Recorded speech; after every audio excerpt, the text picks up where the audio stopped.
Today we're going to build a couple of end tables for this bench that I have sitting on the front porch. This here is the bench that we're going to build a couple of tables for.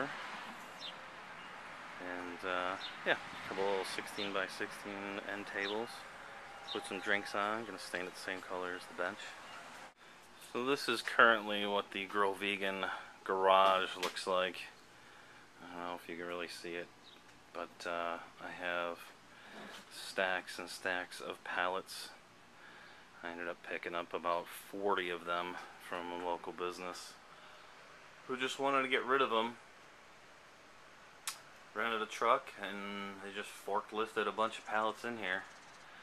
So we're going to try to make a bunch of stuff out of these. So I've already made a couple of cuts and trying to figure out how to make this little table, side table here. I took the sides of pallets, and they have the little curve in there for getting the forklift underneath there. So I'm kind of going to use that as just a little detail in my bench or my end table here to just dress it up a little bit, make it easy. It's going to be fairly rustic and stuff. And it's 16 by 16. Cut the ends a little short there to accommodate that, so it's a full 16 by 16. And I bought a pocket drill to do some pocket screws on the sides, and I'm not quite happy with how the joint is on 2x4s. Pocket screws are mainly for like trim work and stuff like that, hide screws, but what I'm going to do is I have a biscuit joiner that I'm going to do 2 pocket screws and a biscuit joint on the edge. So I'm currently at that stage, so I'm going to do that. Did a couple tests and stuff, so I'm going to drill out all my things I need and show you how it looks all put together. Alright, so I ran into a problem with cutting these biscuits. Didn't have a problem with any of the other boards, all except this one here.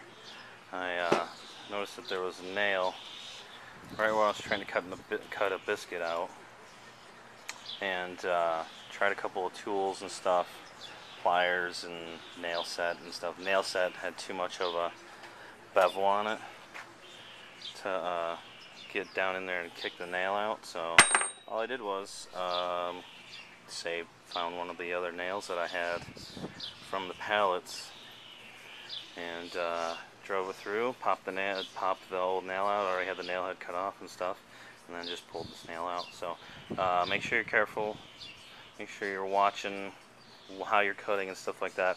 All this stuff is kind of strategically planned as far as where I'm making my cuts and stuff, and there's going to be a lot of scrap and stuff like that just so you can avoid nails and stuff. So yeah, that's just kind of a little trick that I'm using. Just save a couple nails and stuff and be able to drive out the nails that are in your way. Alright, so I just dry fit all my stuff with biscuits, make sure everything was good and all my cuts and stuff, biscuit cuts were made properly. I got a little issue here with this board being kind of beat down and stuff. This board here kind of beat down from wear and tear, so I just gotta make sure this is level when I glue it all together and stuff. But I think I'm pretty much set. Now I can do all my pocket screws, and I'll be able to glue it all together, set the pocket screws, clamp it all in place, and then work on the legs. Alright, got our pocket screw jig here all set up and ready to go. Got all 4 of our pocket screws into our wood here. Set them about a ½ inch off the edge of each side. So between that and a biscuit in there, I think it should be a pretty strong joint. I'm going to hit this with tons of glue, a couple of screws, clamp it together, and then we'll start working on the legs. So we got the top done here, well, at least the frame of the top. Got all the edges done, all the biscuits in, screws in and stuff. Now I just gotta wait for the glue to set up. Give that a good hour before I work on it again. But I can work on cutting out legs and framing up support for legs and stuff like that. A little trim around the edge of the legs. Here is the finished, well, semi-finished frame of the end table here. I started with the top. I'm going to do 45 angle top a square base, but the feet are just a couple of 2x4s nailed together like you would if you're framing a wall, the ends of a wall. You see it's just, let's pull it. You see it's just a L there, and couple of screws in the ends and stuff to keep it secured, and then I'm just doing some 45-degree angle cuts for the top and hitting it together with finish nails. So I'm gonna get the top done, and then I'm gonna put a little skirt around the edges and stuff about midway up the legs to keep the legs steady and sturdy, and that'll be pretty much it. And then I gotta build another one. Alright, so we got the table all done.